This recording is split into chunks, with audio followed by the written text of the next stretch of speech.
Hi guides, welcome another vlog in our channel. So ఇది వచ్చేసి నేను ఏం తింటున్నాను అనుకుంటున్నారా? చద్దన్నం విత్ కొత్త ఆవకాయ అండి. సో ఈసారి నేను ఫస్ట్ టైం నా లైఫ్లో కొత్త ఆవకాయ అయితే పెట్టాను.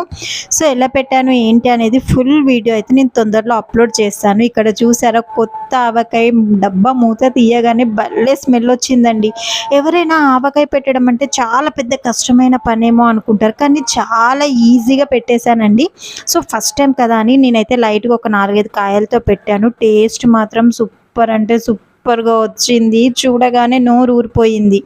సరేలే ఇంకా తిందాము అనే టైంకి నేను డైలీ చద్దన్నం అయితే పెట్టేసుకుంటున్నాను కదా, సో అది ఉంది కదా, అందులో నంచుకొని తిందాం అనేసి చద్దన్నం బాక్స్ అయితే తీసాను. చూసారా, నైటే నేను ఇలా చద్దన్నం ప్రిపేర్ చేసి పెట్టుకుంటాను. ఏం లేదు, అన్నం మెత్తగా చేసేసుకొని అందులో వాటర్ వేసేసి గోరువెచ్చటి పాలు అలాగే కొంచెం పెరుగు తోడు పెట్టేసామంటే అయిపోతుంది. నెక్స్ట్ డే మార్నింగ్ దీంట్లో కొంచెం సాల్ట్ వేసుకొని కొత్త ఆవకాయ ముక్క వేసుకొని తింటూ ఉంటే ఉండింది చూడండి, సూపర్ అంటే సూపర్.